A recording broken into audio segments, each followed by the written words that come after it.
If you've got an incredible track record of success, but behind closed doors, secretly feel like a total fraud, well, you probably think you just lack confidence, right? You tell yourself, I just need to work harder, I need to prepare more, and eventually this imposter syndrome is going to fade. But here's a brutal reality. Your high IQ might actually be exactly what's destroying that confidence. Welcome to today's Explainer. We're diving into a fascinating mental mismatch that's actually super rare in the general population. It's what psychology calls the intellectual humility trap. So, does learning more actually make you feel like you know less? I mean, it sounds completely backwards. For most folks, feeling like they don't know something is just a clear sign of confusion or maybe a lack of prep. But get this, in psychology, feeling completely oblivious after you've mastered a topic is actually a massive positive red flag. It literally proves your brain is operating on a totally different frequency than the people around you. You're processing the world with a depth that most will simply never experience. Section 1. The Paradox of Certainty. Let's look at how this actually works under the surface.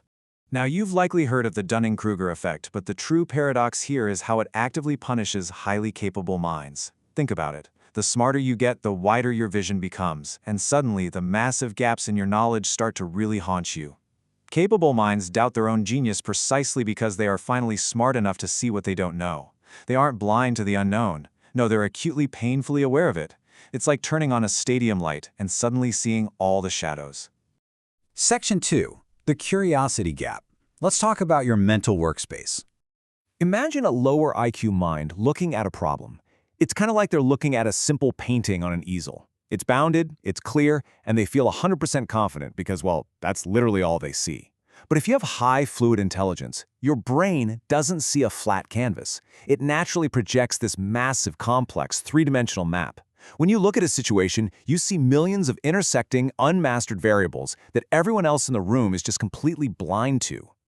Welcome to the Curiosity Gap. Because you can literally see those millions of variables you haven't mastered yet, you ironically feel like an amateur. It's an incredibly frustrating paradox to live with because nobody wants to feel clueless. But scientifically, it's the ultimate proof of an elite mind. Your brain is essentially refusing to let your ego take the wheel. It only cares about accuracy and the absolute truth. I want you to listen to this carefully. Your intelligence is destroying your certainty. You are literally too smart to be irrationally confident. Your sophisticated mind refuses to settle for easy, oversimplified answers. And that means you are constantly stripping away your own comfortable illusions of certainty in exchange for reality. Section 3. Trapped by your intelligence. Here's how this mental architecture starts to actively sabotage your daily life and career. There's actually a very specific danger zone here, an IQ sitting precisely between 120 and 130. If you operate in this intellectual band, you are the prime target for the intelligence trap. Why? Well, because you're smart enough to spot all the overwhelming complexity in the world, but maybe not quite at that world historic genius level required to effortlessly solve it all in an instant. So you're caught right in the middle, just staring at the chaos.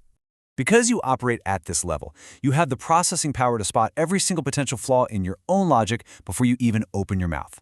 So what happens? You never speak first in a meeting. You constantly downplay your wins. You fail to project unwavering confidence. You probably tell yourself that you're just being humble, or socially sophisticated. But let's be real. That's a lie you tell yourself to feel better about shrinking back. This false humility creates a massive action gap. Your brilliant ability to analyze every single angle is acting like a heavy pair of handcuffs. You become so obsessed with finding the perfect, absolutely flaw-free solution that your chronic overanalysis actively destroys your capacity to just make a decision, take the lead, and move forward. Your intelligence stops being a tool and literally becomes a roadblock. Section 4. The Common Sense Fallacy.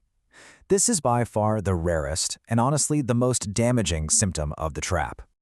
Here's where you really start to gaslight yourself. Because your brain synthesizes completely unrelated ideas with almost zero effort, you just assume your insights are basic common sense. You look around the room at your colleagues and mistakenly think everyone else is seeing the exact same obvious patterns. You assume that because a connection was easy for you to make, it holds no special value. We need to reframe your entire perspective right now. That observation you just kept to yourself because you thought it was simple? To almost everyone else in that room, that is a highly valuable Level 7 intellectual breakthrough. You're completely taking your own mind for granted, and you're projecting your unique mental horsepower onto people who simply do not possess it. The brutal cost of this fallacy is staggering. By devaluing your own unique processing power, you end up severely undercompensated in your career and chronically undervalued by your peers. You are essentially giving away your highest value processing power for free, genuinely believing it's nothing special. It's a massive career leak that drains your influence and your earning potential year after year. Section 5. Owning your psychological authority. So, how do we actually break this cycle and step into our full potential? It's time to take action. First, you have to completely reframe your inner critic and recognize your self-doubt for what it truly is, a symptom of a superior mind, not an inferior one. Second, put a hard stop to your intellectual humility when it threatens your progress. It's fantastic to see the flaws in a plan, but you gotta learn to act anyway. And finally, own your psychological authority. Those obvious ideas in your head, they are exactly what everyone else is desperately paying to find. Think about this the next time you're sitting in a meeting. Have you ever stayed quiet because you thought your idea was just too obvious, only to sit back and watch someone else say it out loud and take all the credit? If you have, it's time to wake up. Your intelligence is not a trap. It is your ultimate advantage. Stop letting the gaps in your knowledge hide the absolute brilliance of what you already know. It's time to start speaking up.